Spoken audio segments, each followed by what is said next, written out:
Ladies and gents, tactics are back. We finished with our wonderful kid series of FM24. We've got a couple more that's going to post probably in the next week or two. I just have to record them and get them through. But we're going to get back to tactics. We're going to take a look at how certain tactics work in FM24. But we are starting with one of the best tactics that we tried in FM23 that actually happened to be an FM22 tactic. This is the Knap Holy Ghost Fire tactic. Did really well in our FM23 test, but we are changing things up a bit. No longer are we going to be using Tottenham, Newcastle, and Wolves. When we tested this out, I believe it was Man City and a couple of others. We are testing it out with Liverpool, with Aston Villa, and we are actually going to take a look at a championship level team in Ipswich. Ipswich, I believe, is scheduled to be around 10th place in the championship. Aston Villa around 9th place in the Premier League.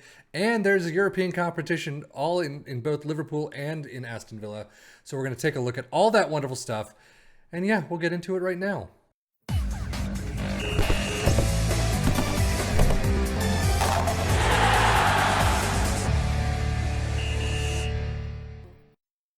So getting back to the tactic itself, just taking a look at it, sweeper, keeper in support, wing back in attack on the left, in support on the right, ball playing defenders in defend both sides, DM in support, a box to box in support, and then a CM in attack, inside forward in attack on the left, a winger in attack on the right, and an advanced forward in attack up front. Positive mentality.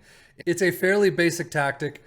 There's not a lot of added instructions on any of this, which is fantastic to see. It's a very standard defensive line, mid-block line of engagement, except for, instead of what we normally see, which is that high-end, up front type of high press. But prevent short goalkeeper distribution, trigger press much more often. We always saw that. But how did it do for our new three teams? Well, as you can see, Premier League-wise, Liverpool cruised to the title. 2 losses, and that is it. 32-4-2, 77 goal differential, 105-4, 100 points. Aston Villa not doing too bad in Champions League spot as well, with 22 wins, 11 draws, 5 losses, 77 points. I mean, you're a far distance from Liverpool at the top, but still, 5 losses, and that is it. That is fantastic to see. So Liverpool are no longer in the Champions League, as we've seen. Unfortunately, they are now in the Europa League, and as you can see also, they won the freaking thing. 5-4 over Porto. Wow, that must have been a final and a half. And as you can see, it was clearly a Liverpool victory right there. The first 5, unfortunately, they let a couple in at the late stages. But overall, I mean, they pretty much, minus 1 loss to Sporting away from home, they cruised to that title. And cup number 3 comes in the EFL Cup final against Manchester United 4-1. Again, cruising to that cup as well. FA Cup, though, you can see, unfortunately, losing out by a goal to Aston Villa in the cup final. I mean, still, 3 cups out of 4 is not bad. And Liverpool, look at that. Overall, starting out the season with such a run, all the way down to Manchester City, and then just a smattering of losses. That's it. Aston Villa in the Europa Conference League, they get the title as well. They get the cup right there. Conference League final over Rapid Vienna, 3-0. And as we've seen, Aston Villa get the FA Cup final over Liverpool 2-1. I mean, that's an absolute minus 1 issue with Brighton. They did a really fantastic job with this one. Now, their one down spot, the EFL Cup 3rd round, is where they lose out to Everton. So really, right off the bat, they're out of that one. But if we look at the overall, I mean, God, look at this run right here, all the way through the end.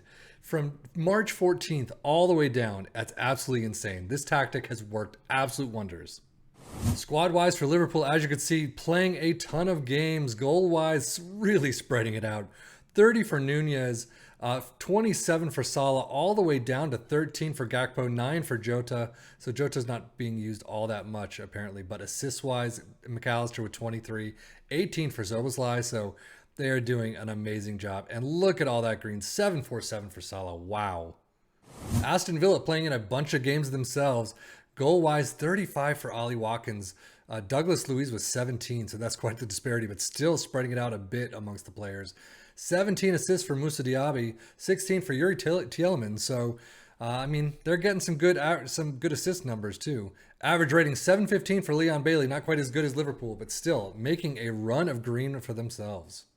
Data Hub covering a bunch of the defensive pieces as well as the attacking side. A lot of strong numbers. fantastic to take a look at. And if we look at Liverpool, pretty much the exact same with higher numbers, attacking wise, so fantastic right there. Dribbling, goals per game, non-expected penalty goals, shots per game. Shaky defensively though, not as good defensively as Aston Villa was, but overall still a fantastic performance. Premier League stats wise, clearly Liverpool and Aston Villa lead the way. 105 goals. Absolutely insane, as you saw from all those people scoring, from Salah to Jota to Nunez and everyone. Fewer shots though, they are spread out a bit. No possession, dribbles made, you've got the 2 up there, but pretty much the rest of this is clear. Most shots for, of course, Liverpool and Aston Villa, and then you've got the points, most points per game, as you'd expect. Most goals though, no one in Liverpool, only Ollie Watkins with 21 though. Most assists, McAllister right there with 12. So it's interesting to see that they're so spread out and so spread out amongst competitions as well. You do have most player of the match awards, 5. That's kind of average. So, but overall, I mean, a lot of the players I would have expected in these lists, Luis Diaz for most shots, but overall they're just not there. So clearly it worked for the Premier League, but let's take a turn and see how it worked for the Championship. Well, as you can see, Ipswich Town clearly make it to the top. 94 points. Actually, not clearly. They just pipped it to the top. This top 5, though, is pretty tight. But they did win out. They did not need to go into the playoff system. They won 30, 4 draws, 12 losses, 107 goals for. Clearly a fantastic goal-scoring tactic. Not quite playing in as many games as the other 2 teams, but they've done very well. George Hurst with 21 goals, 15 for Lee Evans. So they are spreading it out a bit. Assist-wise, Leif Davis, Lee Evans, 13 and 14. Average rating all down the line, 722 for Leif Davis. Now, I'm going to have to get used to the new championship layer of this. I just wanted to see how these tactics would do not only in the Premier League with 3 teams, but how does it work in the championship level with kind of a mid-level team as well. So assist-wise, is that average? Is that high? I don't know. These are the numbers that I got to kind of come up with. And if we look at the championship stats, you can see most points per game, 2.04 for Ipswich. Most goals second, though, 107 to Norwich's 113. But fewer shots against, you are in there. No possession, dribbles made, you're up there. So, I mean, same thing pretty much that we've seen with the Premier League teams. But overall, I think it did a fantastic job. I mean, player overview, anyone in Ipswich? I'm not seeing anyone. So you probably got a couple names here and there. Leif Davis, of course. Marcus Harness. Leif Davis again. So you got some numbers in there. You got some players in there. Overall, though, it worked like a charm for both sides, championship level and Premier League level. What we're going to do next is we're going to take a look at some of the tactics that I didn't cover in FM23 that I did find afterwards. Unfortunately, no one has FM24 tactics that we can use just yet. So we're going to continue this run for a little while until the actual game comes out. And then we're going to take a look at the FM24 tactics and see how we do. But that is it for me, Sefian FM, for the Football Manager blog channel, saying thank you as always for watching. Take care and enjoy.